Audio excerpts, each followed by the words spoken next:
കർത്താവായ യേശുക്രിസ്തുവിന്റെ അതിപരിശുദ്ധ നാമം ഈ വൈകികളിൽ മഹത്വപ്പെടുമാറാകട്ടെ. ഈ ദേശത്ത് കടന്നു വന്ന് ലോകൈക രക്ഷിതാവും ലോകത്തിന്റെ വീണ്ടെടുപ്പുകാരനുമായ യേശുക്രിസ്തുവിനെ പ്രദാനം ചെയ്യുവാൻ സ്വർഗം ഞങ്ങളുടെ ജീവിതങ്ങളിൽ അവകാശം ഒരുക്കി അതിനായി ദൈവത്തെ മഹത്വപ്പെടുന്നു. ഈ കാലഘട്ടത്തിലെ ഏറ്റവും കരുത്തറ്റ, കിടയറ്റ, ബലമുള്ള സന്ദേശം എന്ന് പറയുന്നത് അത് സുവിശേഷമാണ്. സുവിശേഷം ഇന്നും ഈ 2024 കാലഘട്ടത്തിലും അല്ലെങ്കിൽ 21ാം നൂറ്റാണ്ടിലും അനേക വ്യക്തി ജീവിതങ്ങളെ പാപത്തിൽ നിന്നും, മരണത്തിൽ നിന്നും, ശാപത്തിൽ നിന്നും, രോഗത്തിൽ നിന്നും വിടുതൽ പ്രാപിച്ചുകൊണ്ട് അനേക പാപത്തിന്റെ അധീനരായി കിടക്കുന്ന മാനവ ഹൃദയങ്ങളെ ഇന്നും ദൈവത്തോട് അടുപ്പിക്കുന്ന സന്ദേശമാണ് സുവിശേഷ സന്ദേശം എന്ന് പറയുന്നത്. സുവിശേഷം ഒരു സാഹോദര്യത്തിന്റെ സന്ദേശമാണ്. സുവിശേഷം ഒരു സമാധാനത്തിന്റെ സന്ദേശമാണ്. സുവിശേഷം ഒരു പാപമോചനത്തിന്റെ സന്ദേശമാണ്. സുവിശേഷം ഇന്നും പാപത്തിന് അടിമപ്പെട്ട ജീവിതങ്ങളെ നിത്യജീവനിലേക്ക് നടത്തപ്പെടുന്ന സന്ദേശമാണ് സുവിശേഷം എന്ന് പറയുന്നത്. ഈ സുവിശേഷം തച്ചുടയ്ക്കുന്നതിന് വേണ്ടി രാജാക്കന്മാർ, ഭരണകർത്താക്കന്മാർ, യുദ്ധതന്ത്രജ്ഞന്മാർ, അനേക രാഷ്ട്രീയ മത നേതാക്കന്മാർ ഈ സുവിശേഷത്തിനെതിരെ വെല്ലുവിളി ഉയർത്തിയിട്ടുണ്ടെങ്കിലും അവയെല്ലാം കാലഘട്ടത്തിന്റെ പുറകിലേക്ക് എറിഞ്ഞുകൊണ്ട് സുവിശേഷം ഇന്നും 2024 കാലഘട്ടത്തിലും അതിന്റെ ജൈത്രയാത്ര നടത്തിക്കൊണ്ടിരിക്കുന്നു. കാരണമെന്ന് പറഞ്ഞാൽ സുവിശേഷം ഒരു വ്യക്തിയുടെയോ ഒരു മനുഷ്യ സമൂഹത്തിന്റെയോ ഒരു സമുദായത്തിന്റെയോ ഒരു രാഷ്ട്രീയ മത സംഘടനയുടെ നേതൃത്വത്തിൽ ഉണ്ടാകുകയല്ല സുവിശേഷം എന്ന് പറയുന്നത്. സുവിശേഷം കാലസമ്പൂർണതയിൽ കർത്താവായ യേശുക്രിസ്തുവിന്റെ കുരിശ് മരണത്തിന്റെ ഫലമായി ഇന്നും ലോകത്തിന്റെ ചരിത്ര താളുകളിൽ സുവിശേഷം അതിന്റെ ജൈത്രയാത്ര നടത്തിക്കൊണ്ടിരിക്കുകയാണ്. നിങ്ങൾക്കറിയാമോ, ഈ സുവിശേഷത്തെ തച്ചുടയ്ക്കാൻ വേണ്ടി ഇറങ്ങിയത് അനേക ഭരണകർത്താക്കന്മാരാണ്, അനേക രാഷ്ട്ര നേതാക്കന്മാർ. ഒരിക്കൽ ഫ്രഞ്ച് നിരീശ്വരവാദിയായിരുന്ന വോൾട്ടയർ ഇങ്ങനെ പറഞ്ഞു, 50 വർഷം കഴിയുമ്പോൾ സുവിശേഷം ഈ ഭൂമിയുടെ മണ്ണിൽ നിന്ന് തുളച്ചു മാറ്റപ്പെടുമെന്ന് വോൾട്ടയർ വെല്ലുവിളിച്ചപ്പോൾ നിങ്ങൾക്കറിയാമോ, 100 വർഷം പോലും ഈ വോൾട്ടയർ ജീവിച്ചിരുന്നില്ല. എന്ന് പറഞ്ഞാൽ വോൾട്ടയറിന്റെ വീട് ഇന്ന് ജനീവ ബൈബിൾ സൊസൈറ്റി വിലയ്ക്ക് വാങ്ങി ആ വീട്ടിൽ നിന്ന് അനേകം ബൈബിൾ അച്ചടിച്ച് പുറത്തിറങ്ങിക്കൊണ്ടിരിക്കുകയാണ്. നിങ്ങൾക്കറിയാമോ, ഒരു കാലഘട്ടത്തിൽ ഈ ലോകത്തെ അടക്കി ഭരിച്ചൊരു ഭരണകൂടം ഉണ്ടായിരുന്നു, റോമൻ ഭരണകൂടം. എന്നാൽ ഈ റോമൻ ഭരണകൂടം ഇന്ന് ഭൂമിയിലില്ല. എന്നാൽ സുവിശേഷം ഇന്ന് ഈ ഭൂമിയിലുണ്ട്. തീർന്നില്ല.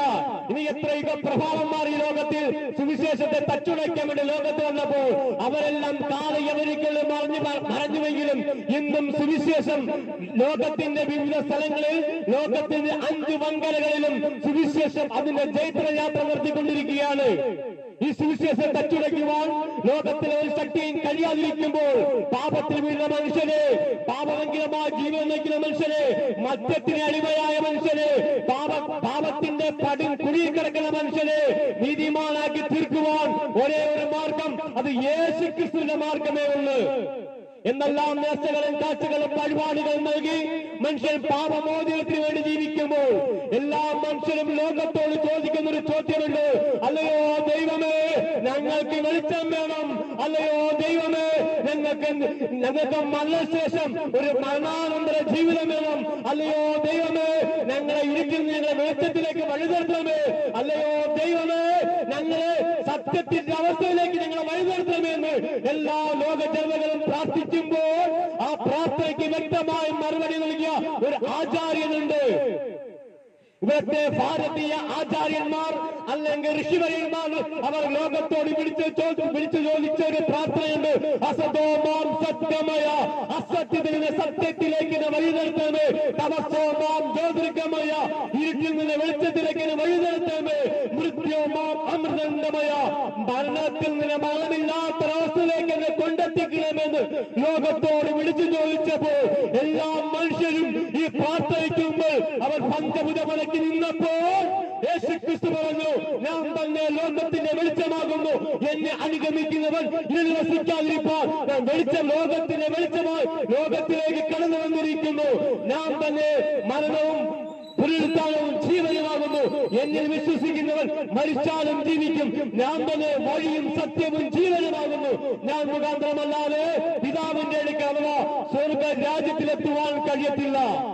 പ്രിയമായ സ്നേഹിത, പ്രിയമായ മിത്രമേ, പ്രിയ ദേശവാസിയെ, മാതാവേ, പിതാവേ, സഹോദരി, സഹോദര, പ്രിയ മകളെ, മകളെ, എനിക്ക് നിങ്ങളോട് പറയുവാൻ കഴിയും, നിന്റെ പാപത്തിന് പരിഹാരം യേശുക്രിസ്തു ഇന്നേക്ക് 2024 വർഷങ്ങൾക്ക് മുമ്പ് ഗോൽഗോഥ മലമുകളിൽ 2 കള്ളന്മാരുകളിൽ 3 ആളുകൾ തറയ്ക്കപ്പെട്ട് അവസാനത്തുള്ള രക്തവും ഈ ലോകത്തിന്റെ പാപത്തിന് വേണ്ടി ഒഴുക്കി. മകളെ, നിന്റെ പാപത്തിന് പരിഹാരം തരുവാൻ, മകളെ, നിന്റെ ശാപത്തിന് പരിഹാരം തരുവാൻ, പ്രിയമായ മിത്രമേ, നീ അനുഭവിക്കുന്ന വിഷയങ്ങൾക്ക് പരിഹാരം തരുവാനാണ് യേശുക്രിസ്തു ആകാശത്തിനും ഭൂമിക്കും മധ്യേ പരസ്യമായി അവൻ യാഗമായി തീർന്നത്. ഇനി ഒരു യാഗത്തിന്റെ ആവശ്യം ഈ ഭൂമിയിലെ മനുഷ്യർക്കില്ല. മാനവകുലത്തിന് രക്ഷിതാവായി യേശുക്രിസ്തു ഒരിക്കലായിട്ട് ക്രൂശിൽ മരിച്ചു. അതുകൊണ്ടാണ് യേശുക്രിസ്തു ജനന സമയത്ത് ദൂതന്മാർ ഇങ്ങനെ പാടിയത്, അത്യുന്നതങ്ങളുടെ ദൈവത്തിന് മഹത്വം, ഭൂമിയിൽ ദൈവപ്രസാദമുള്ള മനുഷ്യർക്ക് സമാധാനം. മനുഷ്യൻ ദൈവപ്രസാദത്തിന് വേണ്ടി എന്നെല്ലാം നേർച്ചകളും കാഴ്ചകളും വഴിപാടുകളും തന്റെ ശരീരത്തെ പോലെ ബന്ധിപ്പിച്ച് അടിമയാക്കുന്ന അവസ്ഥ ലോകത്തിലുണ്ടായിരിക്കുമ്പോൾ ഇന്ന് പകൽക്കാലി വൈകികളിൽ ഈ ദേശത്തോട് എനിക്കൊന്ന് പറയുവാൻ കഴിയും, യേശുക്രിസ്തുവിന്റെ കുരിശ് ഭരണത്താലല്ലാതെ മനുഷ്യന് പാപമോചനമില്ലേ ഇല്ല. വിശുദ്ധ ബൈബിൾ പറയുന്നു, മറ്റൊരുത്തരും രക്ഷയില്ല. നാം രക്ഷിക്കപ്പെടുവാൻ ആകാശത്തിന്റെ കീഴിൽ ഭൂമിക്ക് മേൽ മനുഷ്യരുടെ ഇടയിൽ നൽകപ്പെട്ട യേശുക്രിസ്തുവിന്റെ നാമമല്ലാതെ മറ്റൊരു നാമം ഈ ഉലകത്തിൽ ഇല്ലേ ഇല്ല. യേശുക്രിസ്തു എന്ന് പറയുന്നത് ഒരു അമ്മ കഥയല്ല. യേശുക്രിസ്തു എന്ന് പറയുന്നത് ഒരു കെട്ടുകഥയല്ല. യേശുക്രിസ്തു എന്ന് പറയുന്നത് ഒരു ഊഹാപോഹമല്ലെന്ന്. പിന്നെ എന്താ തെളിവെന്ന് പറഞ്ഞാൽ നിങ്ങൾക്കറിയാമോ, പാലസ്തീന്റെ മണ്ണിൽ ഇന്നൊരു കല്ലറ തുറന്നു കിടപ്പുണ്ട്. അവിടെ ഇന്ന് വാക്കെഴുതി വെച്ചിരിക്കുന്നു, അവൻ ഇവിടെയില്ല, അവൻ ഉയർത്തെഴുന്നേറ്റിരിക്കുന്നു. ഈ ലോകത്തെ കിടുകിടാന്നറപ്പിച്ച എത്രയോ യുദ്ധവീരന്മാർ, എത്രയോ ഭരണകർത്താക്കന്മാർ, എത്രയോ രാജതന്ത്രജ്ഞന്മാർ, എത്രയോ മത നേതാക്കന്മാർ, അവരുടെ എല്ലാം കല്ലറകളിൽ ലോകത്തെ അടഞ്ഞ് പായൽവരി കിടക്കുമ്പോൾ നിങ്ങൾക്കറിയാമോ, ഒരുവന്റെ കല്ലറ മാത്രം ഇന്ന് ഭൂമിക്ക് മറ്റേ തുറന്നു കിടക്കുന്നു. ആ കല്ലറ പ്രദാനം ചെയ്യുന്ന ഒരു കാര്യമുണ്ട്.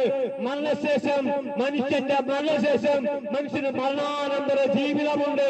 ആ കല്ലറ യേശുക്രിസ്തുവിന്റെ കല്ലറ ഇന്ന് പാലസ്തീന്റെ മണ്ണ് തുറന്നു കിടക്കുകയാണ്. ഹല്ലേലൂയ.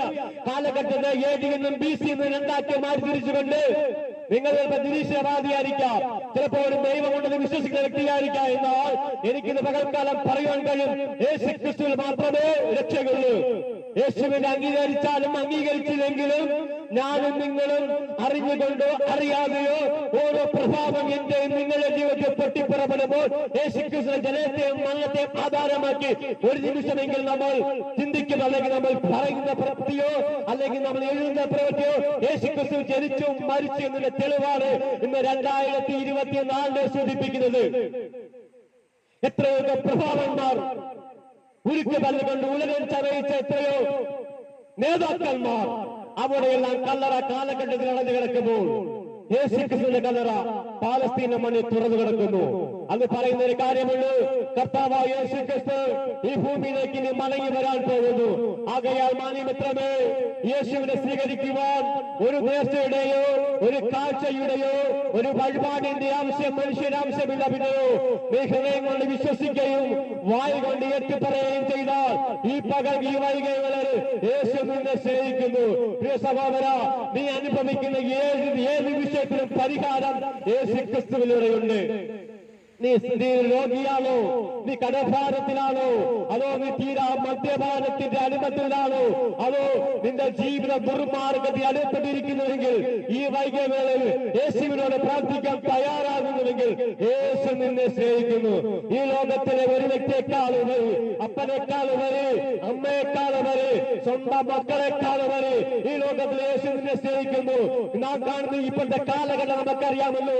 ബൈബിൾ പറയുന്നു, ഇത് അന്ത്യകാലമാണ്, കാലഘട്ടമാണ്. അപ്പൻ അപ്പനെയും മക്കൾ അപ്പനമ്മമാരെയും കൊല്ലുന്ന കാലഘട്ടം, അപ്പൻ മക്കളെ കൊല്ലുന്ന കാലഘട്ടം, അമ്മ മക്കളെ കൊല്ലുന്ന കാലഘട്ടം, മക്കൾ അപ്പയമ്മമാരെ കൊല്ലുന്ന കാലഘട്ടം. എന്ന് നേരെ ജനിപ്പിച്ച 9 മാസം 9 വിനാഴിക 9 ദിവസം ചുമന്ന് പ്രസവിച്ച സ്വന്തം മാതാപിതാക്കളെ പോലും അനാഥാലയത്തിൽ കൊണ്ട് വഴിയറിയുന്ന ഒരു കാലഘട്ടത്തിൽ ഞാൻ നിങ്ങൾ ജീവിക്കുമ്പോൾ ഇന്ന് പകൽ വഴികളിൽ എനിക്ക് പറയാൻ കഴിയും, നിന്നെ സ്നേഹിക്കുന്ന ഒരു യേശു ഈ ദേശത്ത് കടന്നു വന്നിട്ടുണ്ട്. ആകയാൽ മാന്യമിത്രമേ, മാന്യ സ്നേഹിത, യേശുവിനെ രക്ഷിതാവും കർത്താവും അംഗീകരിക്കാൻ തയ്യാറാകുന്നുവെങ്കിൽ നീ ഒരു സ്ഥലവും സന്ദർശിക്കേണ്ട ആവശ്യമില്ല. നീ ആയിരിക്കുന്ന സ്ഥാനത്തിൽ കൊണ്ട് യേശുവേ, ഞാനൊരു പാപിയാണ്, എന്റെ ഹൃദയത്തിലേക്ക് വരുവാനും നീ എന്റെയും പാപത്തിന് വേണ്ടി നീ മരിച്ചു എന്ന് വിശ്വസിക്കുകയും ചെയ്താൽ ഈ വൈകവേളയിൽ നിനക്ക് രക്ഷ കരസ്ഥമാക്കുവാൻ കഴിയും. മാന്യമിത്രമേ, ഞങ്ങൾ ഒരു മതസംഘടനയാണ് ഞങ്ങൾ ഇവിടെ എത്തിയത്, ഒരു രാഷ്ട്രീയ നേതാവിനെയല്ല ഞങ്ങൾ എത്തിയത്. യേശുക്രിസ്തു ഒരു മതസ്ഥാപകനുമല്ല. യേശുക്രിസ്തു മതപുരോഹിതന്മാരെ നോക്കി വിളിച്ചത് എല്ലാ പൂശ ശവക്കല്ലറയാണ് വിളിച്ചത്. ആകയാൽ ദേശവാസിയെ ഇതൊരു മതപ്രസംഗമല്ല, ഇതൊരു മതമാറ്റ പരിപാടിയെ. പിന്നെയോ നിന്റെ പാപവഴികളെ വിട്ട് ദൈവത്തോട് അടുപ്പിക്കുവാൻ ദൈവമൊരുക്കിയ രക്ഷാ പദ്ധതിയാണ് യേശുക്രിസ്തുവിന്റെ മാർഗം. യേശുക്രിസ്തു ലോകത്തോട് വിളിച്ചു പറഞ്ഞു, നിന്നെപ്പോലെ നിന്റെ അയൽപക്കക്കാരനെ സ്നേഹിക്കുക, നിന്നെപ്പോലെ നിന്റെ ശത്രുവിനെ സ്നേഹിക്കുക.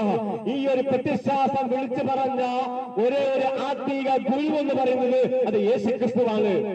ഈ ശത്രുവിനെ സ്നേഹിക്കാൻ പഠിപ്പിക്കുന്ന തത്വശാസ്ത്ര ഭൂമിയിലേതുണ്ട്? ബൈബിൾ അല്ലാതെ. യേശുക്രിസ്തുവിന്റെ വാക്യങ്ങൾ പോലും, യേശുക്രിസ്തുവിന്റെ 10 മൊഴികൾ പോലും കാലഘട്ടത്തെ മാറ്റിപ്പറിച്ച് നമുക്ക് ഇന്ത്യക്ക് വേണ്ടി സ്വാതന്ത്ര്യം നേടുന്ന ഗാന്ധിജി ഉണ്ടല്ലോ, ഗാന്ധിജി പോലും യേശുക്രിസ്തുവിന്റെ 10 തിരുവാമൊഴികൾ അദ്ദേഹം വായിച്ച് ധ്യാനിച്ചിട്ടുണ്ടെന്നാണ് ചരിത്രം വരെ വിളിച്ചു പറയുന്നത്. ആകയാൽ മാന്യ സ്നേഹിത, മുൻവിധികളില്ലാതെ ഒരു ഭാവഭേദം കൂടാതെ എല്ലാം മതവർഗീയ ചിന്തകളെ വിട്ടുകൊണ്ട് ഈ മുൻവിധികളെ ഒഴിച്ചുകൊണ്ട് ഞങ്ങൾ പറയുന്ന എന്താണ് സസൂക്ഷ്മം നിരീക്ഷിച്ചു കഴിഞ്ഞാൽ ഇതൊരു മതത്തിന്റെ മാർഗം. പിന്നെയോ പാപത്തിൽ വീണുപോയ മനുഷ്യനെ ദൈവത്തോട് അടുപ്പിക്കുവാൻ ദൈവമൊരുക്കിയ രക്ഷാപദ്ധതിയാണ് കർത്താവ് യേശുക്രിസ്തുവിന്റെ ക്രൂശുമരണം. മനുഷ്യൻ പാപം ചെയ്ത് ദൈവത്തിൽ അകന്നു പോയപ്പോൾ മനുഷ്യൻ ദൈവത്തോട് അടുക്കുവാൻ കാളകളെയും ആടുകളെയും കുഞ്ഞാടുകളെയും കുറുപ്രാവുകളെയും പ്രാവിന്റെ രക്തം കൊണ്ടവൻ ദൈവത്തോട് അടുത്തുകൊണ്ടിരുന്നപ്പോൾ ഇതൊന്നും മനുഷ്യന് മോശമാർക്കം തരില്ലെന്ന് ദൈവം കണ്ടപ്പോൾ സ്വർഗത്തിലെ സകല ആത്മീക മഹിമകളും വെടിഞ്ഞുകൊണ്ട് അവൻ ദൈവത്തോടുള്ള സമത്വം മുറുകെ പിടിക്കാതെ വേഷത്തിൽ മനുഷ്യനായി ഭൂമിയിലേക്ക് തന്നെ താൻ താഴ്ത്തി അവസാനം ക്രൂശമരണത്തോളം എന്റെ നിങ്ങളുടെ പാപത്തിന് പരിഹാരം തരുന്നുണ്ട്. യേശുക്രിസ്തു കാൽവരി യാഗമായി തീർന്നു. ഈ യാഗത്തിൽ ആര് വിശ്വസിക്കുന്നു അവന് ദൈവ പൈതലായി തീരുവാൻ, ഒരു ദൈവമകനായി തീരുവാൻ യേശുക്രിസ്തു അധികാരം കൊടുത്തു. വിശുദ്ധ ബൈബിൾ പറയുന്നു, കാൺമീൻ നാം ദൈവമക്കൾ എന്ന് വിളിക്കപ്പെടുവാൻ പിതാവ് എത്ര അധികം നമുക്ക് അധികാരം നൽകിയിരിക്കുന്നു. ആകയാൽ മാന്യമിത്രമേ, മാന്യ സ്നേഹിത, ഒരേ ഒരു വഴി അത് യേശുക്രിസ്തുവിന്റെ വഴി, ഒരേ ഒരു മാർഗം അത് യേശുക്രിസ്തുവിന്റെ മാർഗം, ഒരേ ഒരു രക്ഷ അത് യേശുക്രിസ്തുവിനുള്ള ഏക രക്ഷ. കർത്താവായ യേശു വിശ്വസിക്കുക, എന്നാൽ നീ നിന്റെ കുടുംബവും രക്ഷ പ്രാപിക്കും. ഈ തിരുവചന വേദഭാഗങ്ങളാൽ സ്വർഗത്തിലെ ദൈവം എന്നെ നിങ്ങൾ ഒരുപോലെ അനുഗ്രഹിക്കട്ടെ എന്ന് പറഞ്ഞുകൊണ്ട് ഞാൻ എന്റെ വാക്കുകൾക്ക് വിരാമം കുറിക്കുന്നു. God bless you.